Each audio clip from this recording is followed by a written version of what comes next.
Subscribe ಆಗಿ ನಮ್ಮ ಚಾನಲ್ಗೆ. ಹೊಸ ವಿಡಿಯೋಸ್ಗಾಗಿ ಬೆಲ್ ಐಕಾನ್ ಅನ್ನು ಕ್ಲಿಕ್ ಮಾಡಿ. ಹಾಯ್ ಫ್ರೆಂಡ್ಸ್, ಎಲ್ಲರಿಗೂ ನಮಸ್ಕಾರ. ಲಕ್ಷ್ಮಿ ಪಾಕಶಾಲೆ ಕಾರ್ಯಕ್ರಮಕ್ಕೆ ಸ್ವಾಗತ.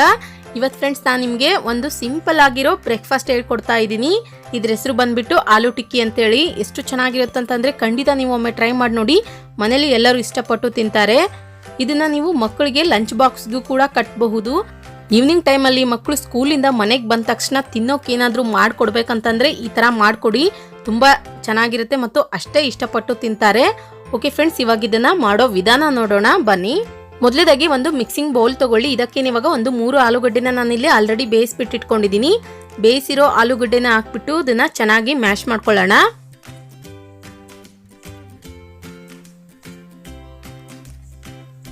ಹೊರಗಡೆಯಿಂದ ಕ್ರಿಸ್ಪಿಯಾಗಿ ಒಳಗಡೆ ಸ್ಮೂತ್ ಆಗಿ ಚೆನ್ನಾಗಿರುತ್ತೆ.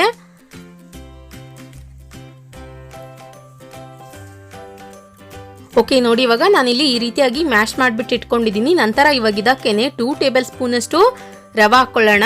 ಉಪ್ಪಿಟ್ಟು ಮಾಡೋ ರವೆ ಇದು, ಬಾಂಬೆ ರವೆ ಕೂಡ ಅಂತಾರೆ ಇದಕ್ಕೆ. ಅದಾದ ನಂತರ ಸಣ್ಣದಾಗಿ ಕಟ್ ಮಾಡಿರುವಂತಹ ಹಸಿರು ಮೆಣಸಿನ್ಕಾಯಿ ಹಾಕೊಳ್ಳಿ. ನಂತರ ಸಣ್ಣದಾಗಿ ಕಟ್ ಮಾಡಿರುವಂತಹ ಪೂರ್ತಿಯಾಗಿ ಒಂದು ಈರುಳ್ಳಿ ಹಾಕೊಳ್ಬೇಕು. ನಂತರ ಒಂದು ಸ್ವಲ್ಪ ಕೊತ್ತಂಬರಿ ಸೊಪ್ಪನ್ನ ಸಣ್ಣದಾಗಿ ಕಟ್ ಮಾಡಿಬಿಟ್ಟು ಹಾಕೊಂಡಿದ್ದೀನಿ. ಅದಾದ ನಂತರ ಸ್ವಲ್ಪ ಕರಿಬೇವಿನ ಸೊಪ್ಪನ್ನ ಸಣ್ಣದಾಗಿ ಕೈಯಿಂದಾನೆ ಕಟ್ ಮಾಡಿ ಹಾಕೊಳ್ಳಿ. ನಂತರ 1 ಚಿಟಿಕೆಯಷ್ಟು ಅರಿಶಿನ ಪುಡಿ, ಅರ್ಧ ಟೀ ಸ್ಪೂನ್ ಅಷ್ಟು ಜೀರಿಗೆ, ಅರ್ಧ ಟೀ ಸ್ಪೂನ್ ಅಷ್ಟು ಧನಿಯಾ ಪೌಡರ್, ಅರ್ಧ ಟೀ ಸ್ಪೂನ್ ಅಷ್ಟು ಗರಂ ಮಸಾಲ ಹಾಕೊಳ್ಳಿ. ಕೊನೆಯದಾಗಿ ರುಚಿಗೆ ತಕ್ಕಷ್ಟು ಉಪ್ಪು ಹಾಕೊಳ್ಳೋಣ. ಉಪ್ಪು ಹಾಕಿದ ನಂತರ ನೋಡಿ, ಇದನ್ನ ಇವಾಗ ಚೆನ್ನಾಗಿ ಕೈಯಿಂದಾನೇ ಈ ತರ ಕಲಿಸ್ಕೊಳ್ಳಿ. ಕೈಯಿಂದ ಕಲಿಸೋದ್ರಿಂದ ಒಂದಕ್ಕೊಂದು ಚೆನ್ನಾಗಿ ಹೊಂದ್ಕೊಳ್ಳುತ್ತೆ.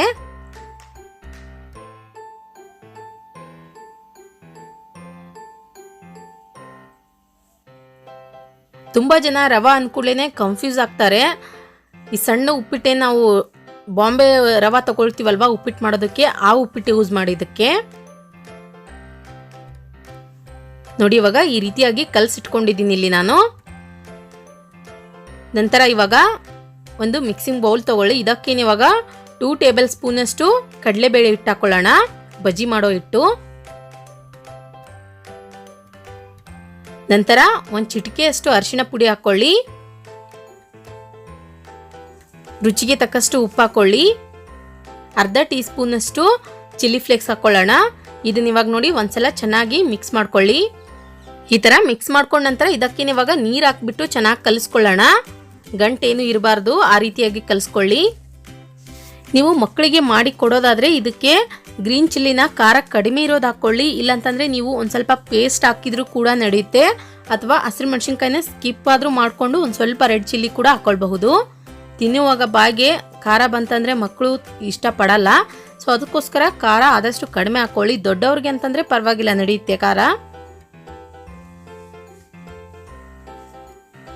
ಓಕೆ ನೋಡಿ, ಇವಾಗ ನಾನಿಲ್ಲಿ ಕೋಟಿಂಗ್ ಮಾಡೋದಕ್ಕೋಸ್ಕರ ಕಡಲೆ ಹಿಟ್ಟಿನ ಬ್ಯಾಟರ್ ರೆಡಿ ಮಾಡಿ ಇಟ್ಕೊಂಡಿದ್ದೀನಿ. ನಂತರ ಇವಾಗ ಈ ಮೊದಲೇ ನಾವು ರೆಡಿ ಮಾಡಿದಂತಹ ಆಲೂ ಮಿಶ್ರಣನ ಕೈಯಿಂದಾನೆ ಸ್ವಲ್ಪ ಸ್ವಲ್ಪ ಉಂಡೆ ಮಾಡಿ ತೆಗೆದುಕೊಳ್ಳಿ. ಈ ರೀತಿಯಾಗಿ ತೆಗೆದುಕೊಂಡ್ಬಿಟ್ಟು ನೋಡಿ, ಈ ರೀತಿಯಾಗಿ ಉಂಡೆ ಮಾಡಿಬಿಟ್ಟು ಒಂದು ಸ್ವಲ್ಪ ಪ್ರೆಸ್ ಮಾಡ್ಕೊಳ್ಳಿ. ಈ ಥರ ಟಿಕ್ಕಿ ರೆಡಿ ಮಾಡ್ಕೊಳ್ಬೇಕು. ನೋಡಿ ಈ ಸೈಜಲ್ಲಿ ಮಾಡಿ ಇಟ್ಕೊಂಡಿದ್ದೀನಿ ನಾನು. ಇದೇ ತರ ಉಳಿದಿರುವಂತಹ ಆಲೂ ಮಿಶ್ರಣದಿಂದ ಟಿಕ್ಕಿನ ರೆಡಿ ಮಾಡಿಟ್ಕೊಳ್ಳಿ.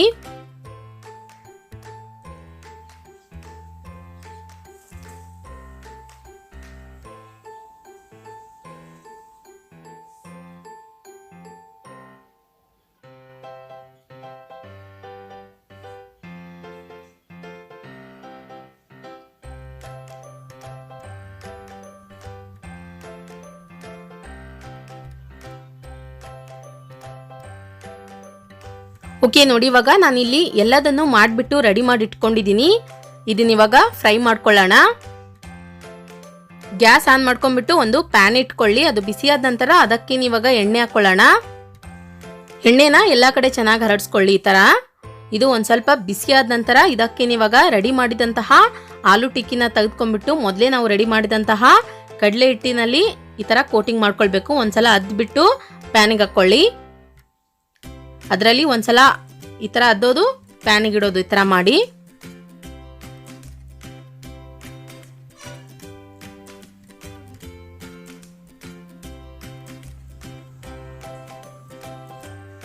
ಇದನ್ನ ಇವಾಗ ಮೀಡಿಯಂ ಫ್ಲೇಮ್ನಲ್ಲಿ ಇಟ್ಬಿಟ್ಟು 1-2 ನಿಮಿಷದವರೆಗೂ ಚೆನ್ನಾಗಿ ಬೇಯಿಸ್ಕೊಳ್ಳಿ. 2 ನಿಮಿಷದ ನಂತರ ನೋಡಿ ಇವಾಗ ಇದನ್ನ ಟರ್ನ್ ಮಾಡ್ಕೊಳ್ಳೋಣ.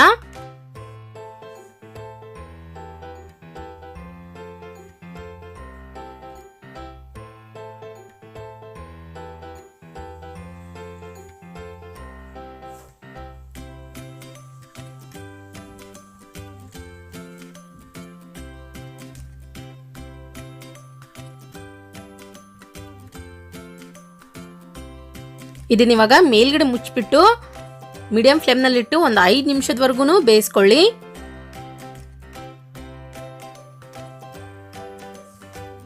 ಓಕೆ ನೋಡಿ ಇವಾಗ 5 ಮಿನಿಟ್ಸ್ ಕಂಪ್ಲೀಟ್ ಆಗಿದೆ. ಚೆಕ್ ಮಾಡ್ಕೊಳ್ಳೋಣ. ಇದನ್ನ ಇವಾಗ ಮತ್ತೆ ಒಂದ್ಸಲ ಟರ್ನ್ ಮಾಡ್ಕೊಳ್ಳೋಣ. ಟರ್ನ್ ಮಾಡಿಬಿಟ್ಟು ಆ ಕಡೆನೂ ಕೂಡ 1-2 ನಿಮಿಷದ ತನಕ ಚೆನ್ನಾಗಿ ಬೇಯಿಸ್ಕೊಳ್ಬೇಕು.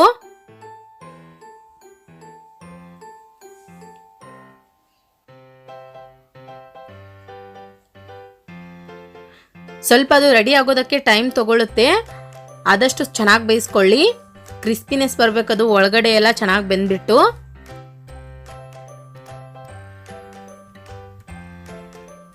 ನೀವು ಅರ್ಜೆಂಟಾಗಿ ಮಾಡಿದರೆ ಹಸಿ ಬಿಸಿ ಆಗುತ್ತೆ.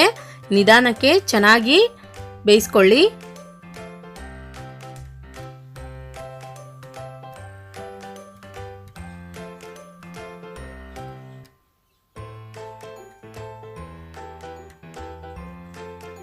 ರವಾ ಮತ್ತು ಆಲೂಗಡ್ಡೆ ಚೆನ್ನಾಗಿ ಬೇಯಬೇಕದು ಒಳಗಡೆ.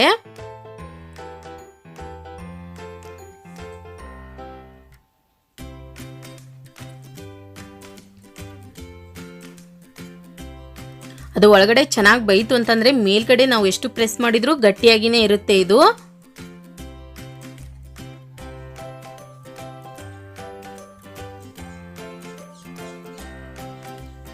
ಓಕೆ ನೋಡಿ ಫ್ರೆಂಡ್ಸ್, ಇವಾಗ ಇದು ಪರ್ಫೆಕ್ಟ್ ಆಗಿ ರೆಡಿಯಾಗಿ ಆಗಿದೆ. ಇದನ್ನ ಇವಾಗ ತೆಗೆದ್ಬಿಟ್ಟು ಒಂದು ಪ್ಲೇಟಿಗೆ ಹಾಕೊಳ್ಳೋಣ.